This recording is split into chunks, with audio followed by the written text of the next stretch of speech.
Hi guys. So നമ്മുടെ ഇന്നത്തെ പരിപാടി എന്ന് പറഞ്ഞാൽ ഒരു ബർത്ത്ഡേ കേക്ക് ഉണ്ടാക്കലാണ്. നമ്മുടെ അനുജൻ്റെ ബർത്ത്ഡേ ആണ് ഇന്ന്. സോ അവന് നമുക്കൊരു കേക്ക് ഉണ്ടാക്കിയാലോ?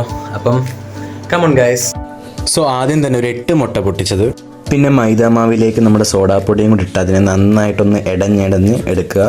പിന്നെ നമ്മൾ എടുക്കേണ്ടത് പഞ്ചസാരയാണ്, അതും പൊടിച്ചത്. അത് നമ്മളിവിടെ 2 കപ്പ് പഞ്ചസാരയാണ് യൂസ് ചെയ്യാൻ പോകുന്നത്. പിന്നെ നമ്മുടെ മുട്ടയ്ക്കകത്തോട്ട് 2 ടീസ്പൂൺ വാനില എസൻസ് ഒഴിക്കുക. അതിനുശേഷം ഇതിനെ നന്നായിട്ട് ബീറ്റ് ചെയ്യുക. നല്ല പതഞ്ഞ് ഒരു ക്രീം മാതിരി ആകുമ്പോഴത്തേക്ക് നമ്മൾ അതിലേക്ക് പഞ്ചസാര പൊടിച്ചത് ആഡ് ചെയ്ത് കൊടുക്കുക. അതിനെയും പിന്നെ നന്നായിട്ട് ബീറ്റ് ചെയ്ത് ഒന്ന് മിക്സ് ആക്കിയതിന് ശേഷം അതിനുശേഷം ചൂടാക്കിയ പാലിലേക്ക് നമ്മൾ ബൂസ്റ്റ് പൊടി ആഡ് ചെയ്ത് കൊടുക്കുക. ഈ ബൂസ്റ്റ് പൊടി എന്താണെന്ന് വെച്ചാൽ നമ്മൾ ഉണ്ടാക്കുന്ന കേക്ക് നട്ടി ബബിൾ കേക്കാണ്, അതുകൊണ്ടാണ് നമ്മൾ ബൂസ്റ്റ് പൊടി ആഡ് ചെയ്യുന്നത്. പിന്നെ നേരത്തെ ബീറ്റ് ചെയ്ത് വെച്ച മാവിലേക്ക് നമ്മൾ ഓയിൽ ആഡ് ചെയ്യുക. പിന്നെ നമ്മുടെ ബൂസ്റ്റും പാലും കൂടെ മിക്സ് ചെയ്ത് കൊടുക്കുക. അതിനെ നന്നായിട്ട് ബീറ്റ് ചെയ്തതിന് ശേഷം നമ്മുടെ ഓവൻ ഒന്ന് പ്രീഹീറ്റ് ചെയ്യാൻ വേണ്ടിയിട്ടിടണം. അതൊരു 10 മിനിറ്റാണ് നമ്മൾ പ്രീഹീറ്റ് ചെയ്യാൻ ഇടുന്നത്.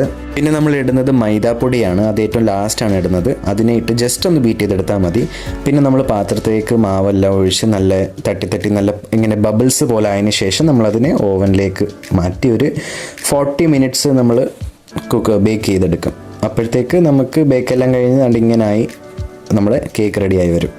പിന്നെ നമ്മുടെ ക്രീമിനെ ഇതുപോലെ ബീറ്റ് ചെയ്ത് നല്ല തിക്കായിട്ട് എടുക്കണം. പിന്നെ നമ്മുടെ കേക്കിനെ നമ്മൾ 3 ലെയറായിട്ട് കട്ട് ചെയ്തിട്ട് നമ്മൾ അതിൻ്റെ മണ്ടയ്ക്ക് ക്രീമൊക്കെ നല്ല രീതിയിൽ തേച്ച് കൊടുക്കുക. പിന്നെ നമ്മൾ ഉരുക്കി വെച്ച് നമ്മുടെ വൈറ്റ് കോമ്പൗണ്ട് അത് നമ്മുടെ കേക്കിൻ്റെ പുറത്ത് ആഡ് ചെയ്ത് നന്നായിട്ടൊന്ന് മിക്സ് ചെയ്ത് എടുക്കണം. അതിനുശേഷം നമ്മൾ ഡാർക്ക് കോമ്പൗണ്ടിൻ്റെ പൊടി ഇടുക. പിന്നെ അത് കഴിഞ്ഞിട്ട് നമ്മുടെ ആൽമണ്ട്സും കാഷ്യൂനട്ട്സിൻ്റെയും കൂടെ പൊടി ആഡ് ചെയ്തതിന് ശേഷം നമ്മൾ ബൂസ്റ്റ് പൊടിയാണ് ആഡ് ചെയ്ത് കൊടുക്കുന്നത്. അതും ആഡ് ചെയ്ത് അങ്ങനെ ഇത്രയും സെറ്റായി കഴിഞ്ഞതിന് ശേഷം നമ്മുടെ അടുത്ത കേക്കിൻ്റെ ലെയറാണ് വെക്കുന്നത്. അടുത്ത കേക്കിൻ്റെ ലെയർ വെച്ചിട്ട് തന്നെ നമ്മൾ ഈ ഇപ്പോൾ ചെയ്ത സെയിം പ്രോസസ്സ് തന്നെ അടുത്ത 2 ലെയറിലേക്ക് നമ്മൾ ചെയ്യുകയാണ്. അങ്ങനെ നമ്മുടെ കേക്കിനെ ഒന്ന് ഫുള്ളായിട്ട് ക്രം കോട്ട് അടിക്കും. ക്രം കോട്ട് അടിച്ചതിന് ശേഷം ഒരു 30 മിനിറ്റ്സ് നമ്മൾ ഫ്രീസ് ചെയ്യാൻ വെക്കും.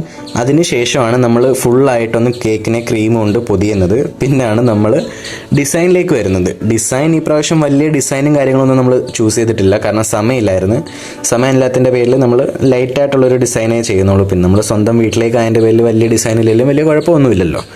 അങ്ങനെ പിന്നെ നമ്മുടെ കേക്കൊക്കെ സെറ്റായിട്ടുണ്ട് ദേവുമോൻ്റെ. അപ്പം അടുത്തൊരു വീഡിയോയിൽ കാണാം. ബൈ.